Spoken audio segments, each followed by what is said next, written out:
Welcome everybody, this is How to English, Teach and Learn with Gav and Em. It's a podcast about teaching and learning English as a foreign language. All opinions stated are personal and references will be given where necessary.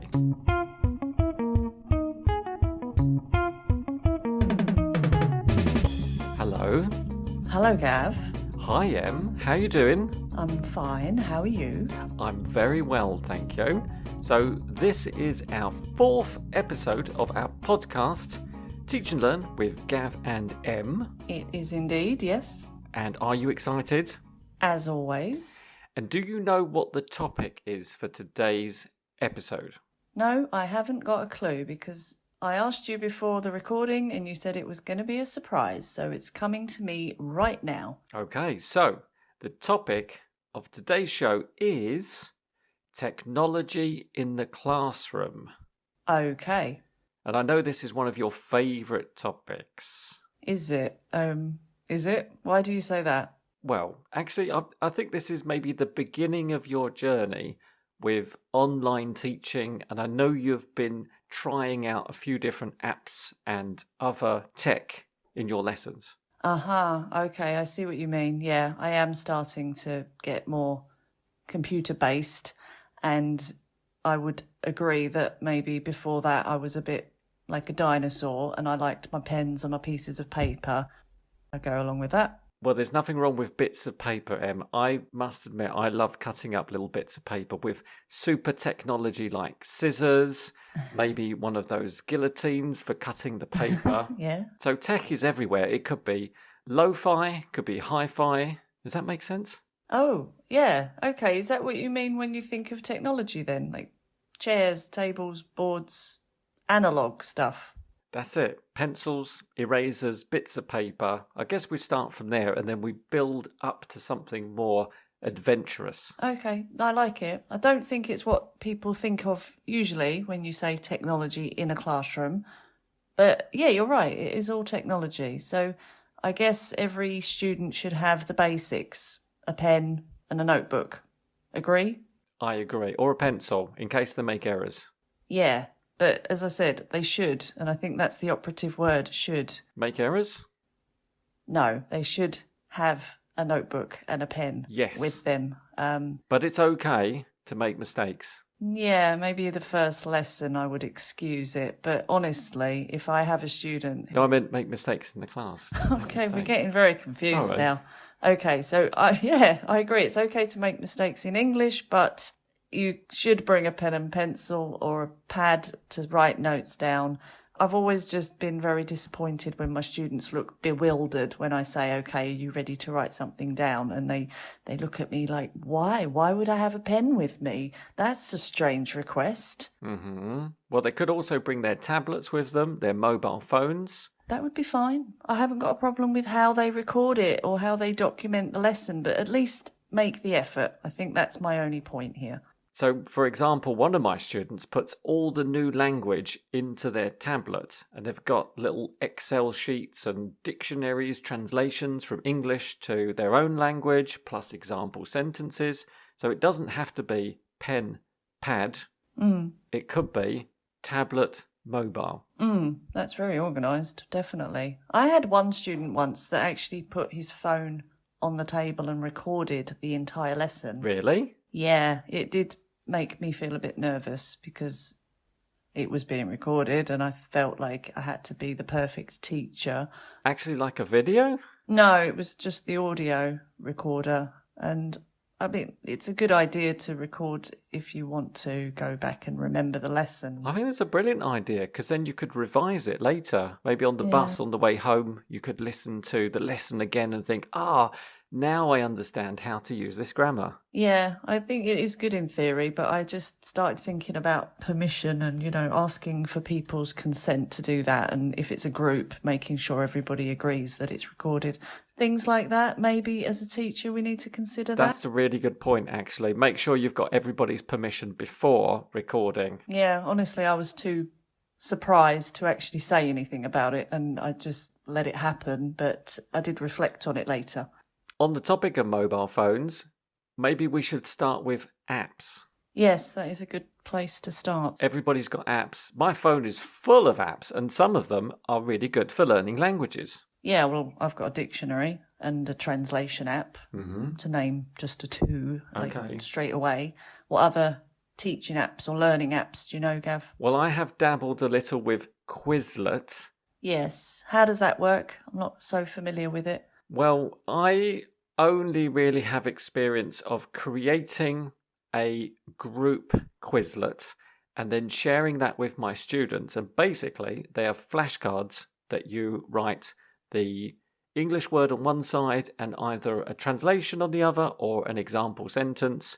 And yeah, share this with your class and then they can just use them to practice as flashcards. So you create this yourself. You enter all of that information by yourself, or can the student do it? Yeah, it can also be accessed by the student if you give permission.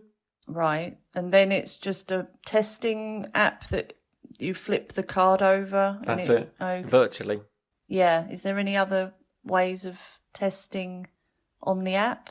Yes, there's a number of ways of testing yourself on the app. You can do gap fills, you can do matching exercises. It's pretty cool. You can do all kinds of things. Okay, that sounds really good. So this is your own materials that you're generating all the time? Yes, so the teacher or students can create their own cards, but the site is also searchable. So there's already some preloaded vocabulary and grammar flashcards for you to use automatically, but be sure that they're correct because sometimes they have mistakes in them, so be careful. Oh, okay. So it's just a big online platform full of vocabulary topics or something like that, so you can take whatever one you want.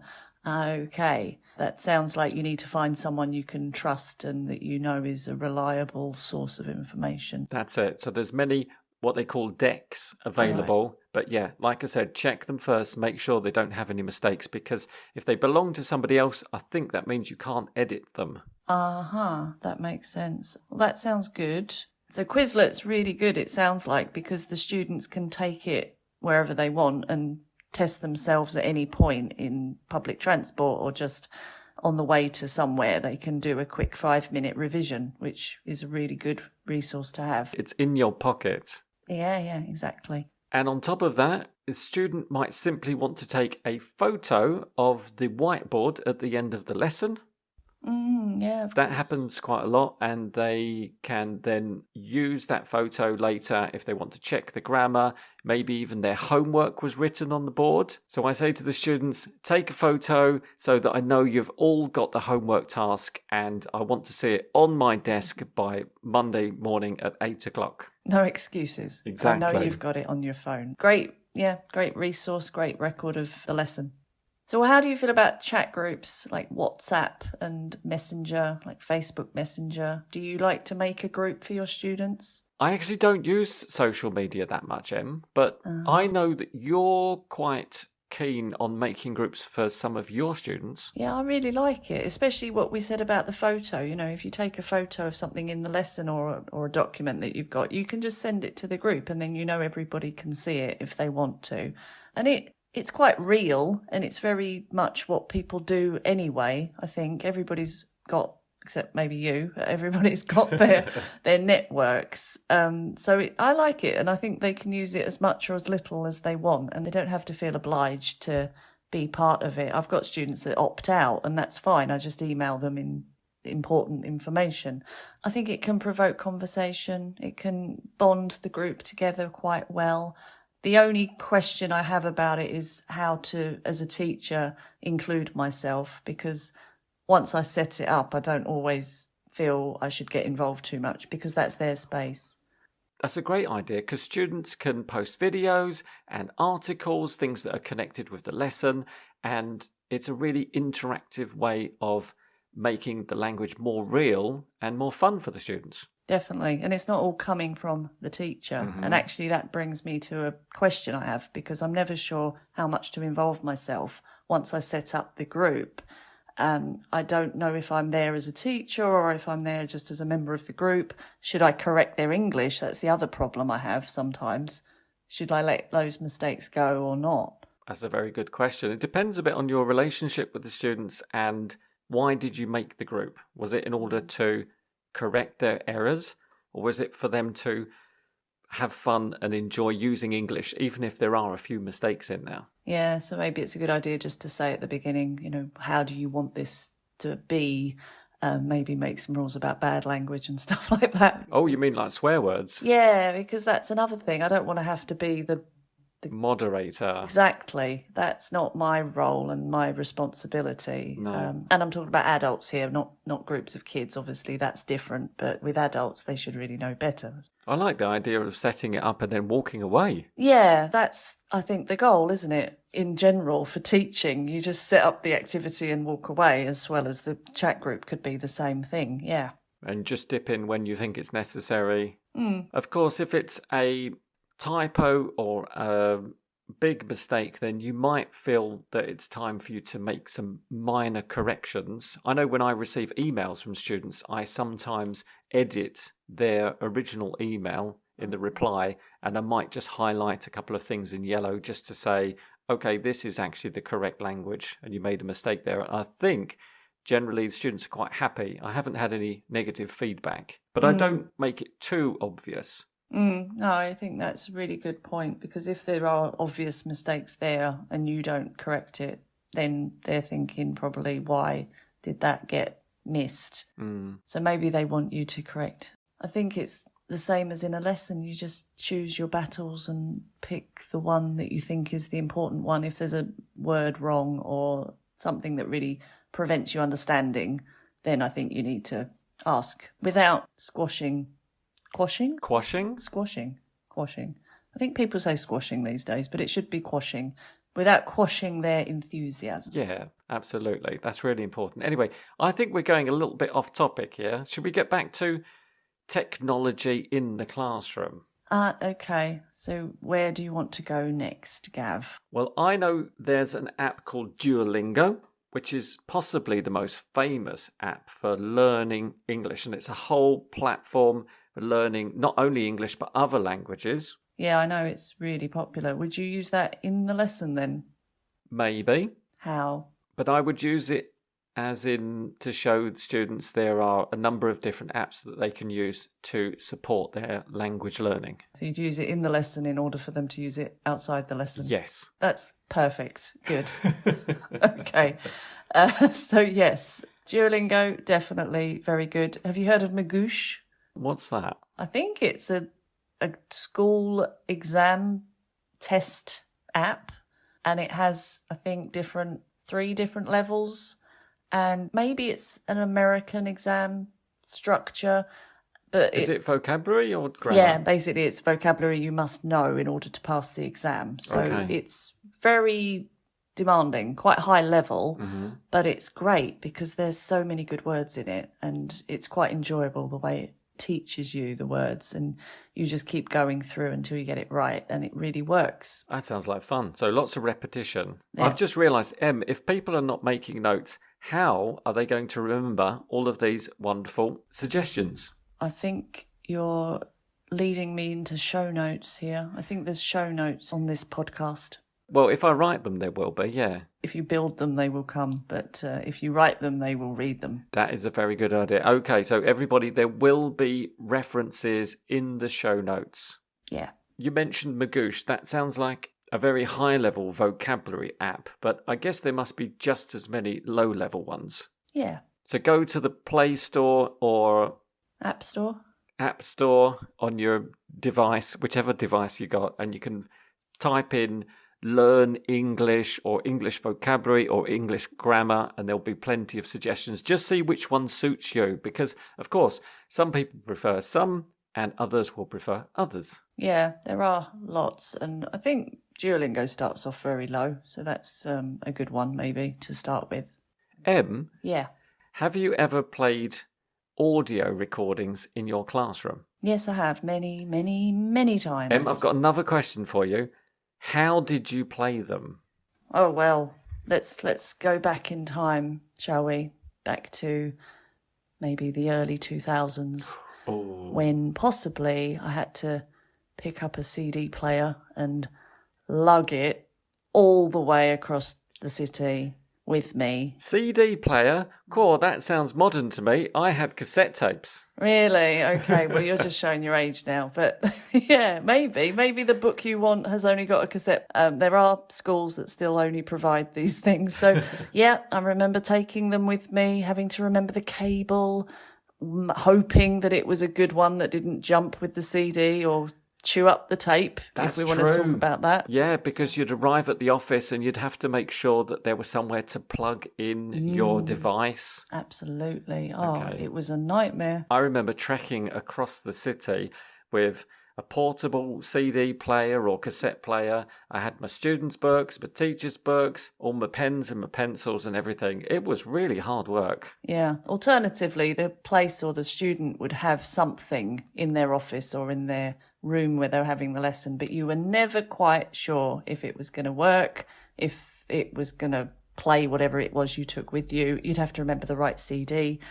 Yeah, many times I opened the CD box and it had the wrong CD in it. Or it was empty. Or, yeah, that's even worse. Absolutely. So then you're reading it out the back of the student book. Oh, yes, and that's what forces you to be more creative, because you'll get the students to read from the back of the book. If you've photocopied or got that recording. There was a lot of possible disasters with that. So after that debacle, I invested in a smartphone. A smartphone? Yeah, one of those new smartphones. And I realised there was an app on that which I could save all the media files on the phone and then play from the phone, which was good, but sometimes if it was a big room or something, it would be very echoey or very quiet. So after that, I feel like I'm on a journey. You are. We're going through the years here. I need some popcorn.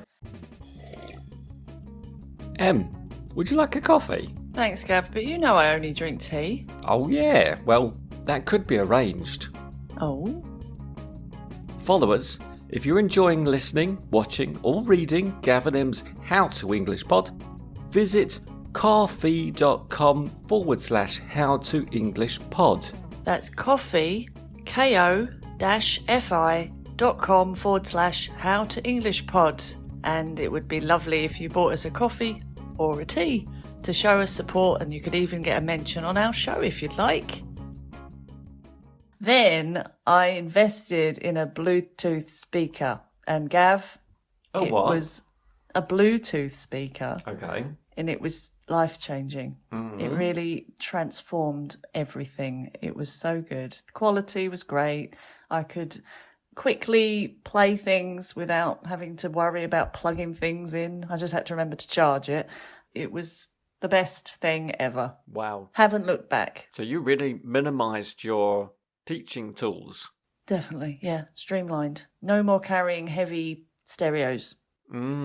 That's very good. And these days you can just upload all of the recordings to the cloud, and then you can access that using your mobile data, or if you're in an office, you can use their Wi-Fi. All right, well, there we have it. You're just the next step ahead, aren't you? That's it. You don't need anything. You just need the cloud that you can't even touch. That's true. Or you could use your tablet as well, because the sound quality is a bit better, so you don't have to carry a big speaker around. Yeah.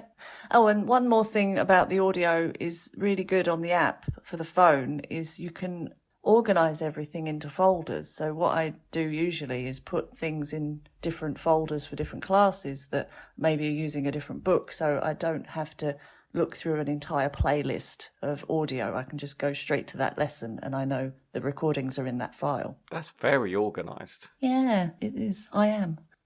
So on the topic of using your phone or tablet, you're not just limited to audio files, but you could also have video files, you could have PDFs, you could have pictures, any kind of files that go on the phone, which might be a bit small if you've got a larger group, or the tablet, which should be big enough, or even your laptop. If you've got a notebook with you, you can use that to show pictures, videos, etc. Then you can access sites like YouTube and show them videos and all kinds of cool stuff. Yeah, that's really nice. And the visual side of it's good. Everybody's looking at something, not just heads down, listening to something. It's focused, isn't it? That's really good. So what's bigger than a laptop is a TV. TV. And then even bigger than that, you could have Cinema. Yeah, you could take them to the cinema, but that's not exactly it. Well, there's a kind of English lesson, isn't it? But anyway, I was thinking projector. Oh, yeah, sorry. So you can connect to whatever devices they have in their office or in the conference room. Yeah, I have used TVs in conference rooms, and I've got the student or myself with my laptop to. They've got a system, like a network system, where they can just. Is it Bluetooth? I don't know. But they can put whatever it is on the screen of the laptop onto the television. Mm-hmm. Yeah. What about, Gav, have you ever used an interactive whiteboard? I have, but only a couple of times, and I wasn't that excited about it. Why weren't you very excited about it? Well, I think maybe it's still very early technology. And what do you mean? It's not refined enough, or it's not easy to use? It wasn't very intuitive, and it took a little while to get the hang of. But basically, I was using the book on the board, and I was getting the students to fill in activities and stuff. It wasn't really that exciting for them or me. Oh, okay. Yeah, that is a bit odd. But again, it's quite nice just to get everybody looking up. I like that. But generally, I think they're more trouble than they're worth. I tried one once and I couldn't even turn it on. It was so complicated. And then I just thought, why am I doing this with this special pen? And why don't I just use a regular pen on the board? It felt like maybe it was the future, but it wasn't the future I wanted. Yeah, that's a good point, actually, because, like I said, taking a photo of the board work at the end of the lesson is really great for students. So they've got a permanent record of the lesson, but with a temporary projection of the lesson and the corrections or whatever the teacher has done or the students have done on the board, everything is gone when the lesson finishes. So unfortunately, if you're using an interactive board, you won't have a record of the lesson and all the grammar notes and the vocabulary. It'll be gone as soon as you switch the machine off. Isn't that the same as a regular whiteboard then? It's just No, gone. as I said, you take a photograph at the end of the lesson, you keep it. So there's no way of saving to a file on an interactive whiteboard? You can't record it? They might be able to, I have no idea. No, okay. Don't they also connect to the internet? You can go on websites and see things like videos. Yes, exactly. So you can access stuff. Maybe it just needs a bit more time. Yeah, there might be some new versions that we haven't seen yet that are totally cool, and I'm pretty sure that's the way of the future anyway. One extra thing about the interactive whiteboard, or maybe the projector, is it is nice that it's so big and you're not just sitting there with one piece of paper and trying to point to something with 6 students and they're all trying to work out what you're pointing at. Mm-hmm. So I think for that, it's really nice. Yeah. Will we mention books as technology? Or have we moved on too far now? I think we've passed books. They're back in... They're still very popular, though. Yeah, but I wouldn't say technology, really, if Okay. I talk about books, unless you're talking about e-books, maybe. Yeah, you're right. So far, we've mentioned CD players, pens, erasers, and then we moved on to tablets, interactive boards, projectors, okay, that kind of stuff. So how about Google Classroom? All right, now we're getting into the cutting edge stuff, Gav. This is definitely what we need to be looking at. So I have never used it.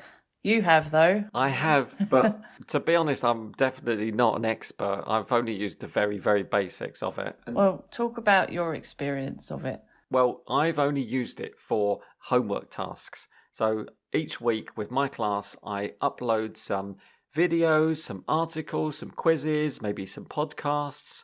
And then I say to my students, okay, this week's activities are here. Maybe this was some of the language we looked at in the lesson. So they've got a record of that. And then it's posted on the classroom and everybody receives a link to know that they need to go and have a look. By email? They get a link by email? Yes, they get a link by email. And you can also have activities on there that need to be completed by the student and they get a little tick to say that they've done the task. Oh, so you can see from the teacher's side, you can see who's done what? Exactly. So I know who's logged in, who's done Wow. which activities, and that will help me to give some feedback as well. That's amazing. So you can keep tabs and see who's active and who's not putting in the effort. Exactly. Wow. I can really see that Google Classrooms is an upgrade from the WhatsApp Messenger group chat because that can be a bit messy. It's just one long thread of conversation, whereas the classroom sounds like you can put things into date order and make it very logical and students can see what's there and contribute. WhatsApp doesn't really have that function. But I should mention, I didn't realise that there is a tab system on WhatsApp where you can actually select by link or by media, like photos or something like that. You can filter what's in that thread. And I didn't know that was a function. So that might be something to think about. That's good. You can also search it as well if you're looking for keywords. Can you? Oh, I didn't know you could do that either. So, wow, good tip. That would be really useful if you mention a definition of a word or something. The student wants to go back and see if they can still remember that word or if they've remembered it correctly. Because you could have a list of vocabulary, maybe a lexical group that we're all connected to, going to the zoo. Yeah. And the student's thinking, rhinoceros. That's the word. And only once they've searched, they'll find it. Or just rhino. Rhino's fine too. Oh, I was thinking that while I was saying it.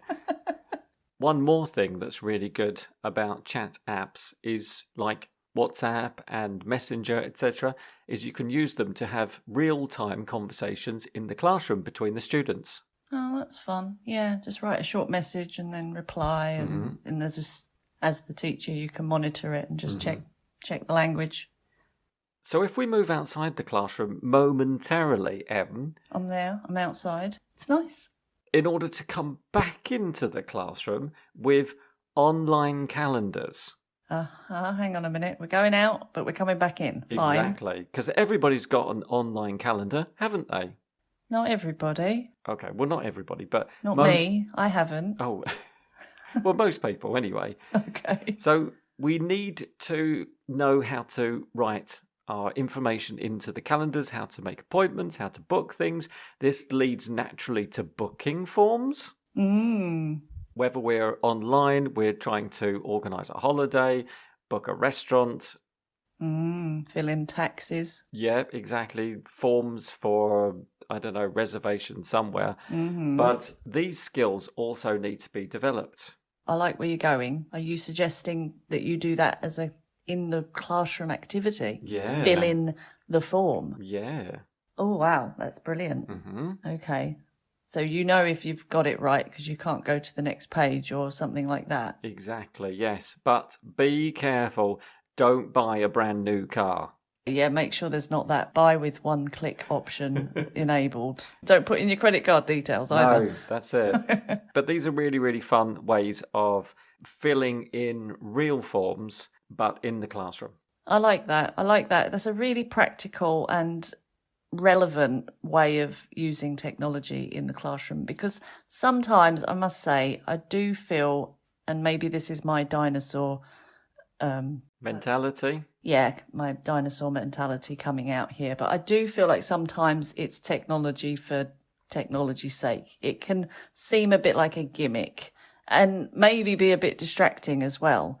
So I always think about that. I think about what am I presenting and how am I presenting it and what's the best way of presenting it and not just put it on a tablet for the sake of it or project it onto the wall because it looks good.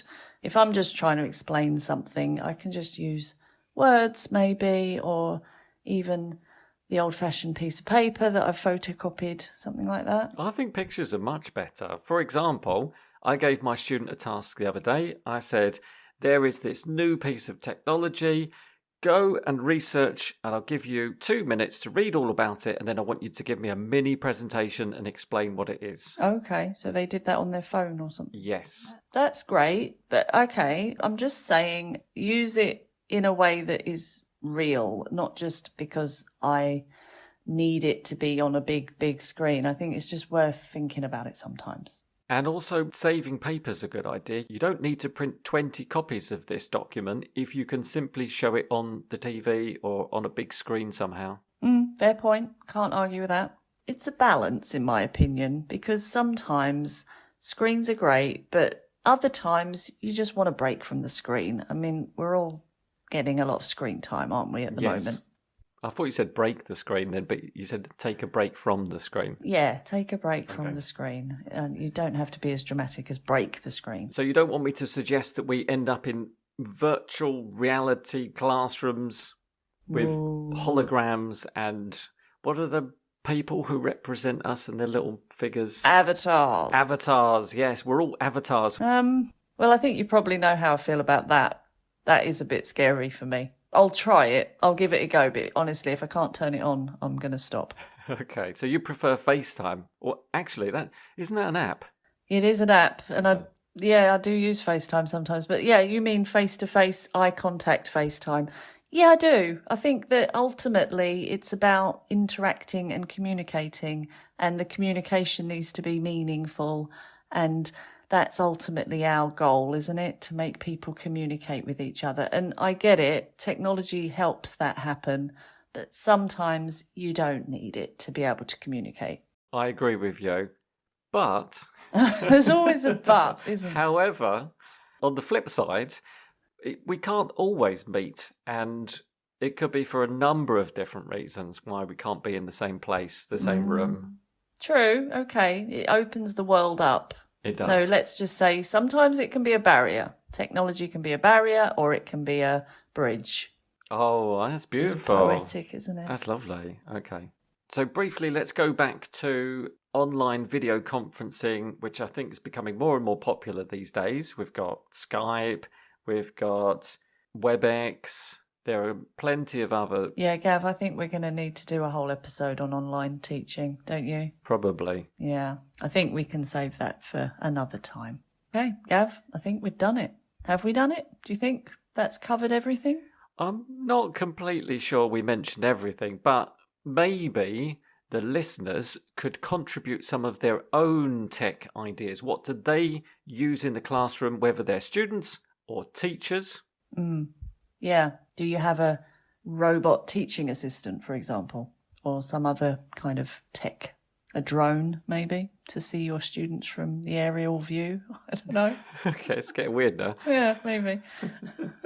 And before we finish, let's remind everybody where they can find us. Yes, where is that? It's on Instagram, Facebook, Twitter, YouTube. And if you are an Apple iTunes user, please pop to our page and don't forget to give us a... How many star rating should we have, Em? Should we have? Yeah. I think we deserve a 5. I think we deserve a 5. Yeah. So if you want to, if you agree, please shuffle over there and give us a 5-star rating. All right, brilliant. Em, thanks for your time. I think this was a very productive and tech-savvy episode. Okay, Gav. Thanks as well. Look forward to seeing you next time. See you next time. Bye. Bye.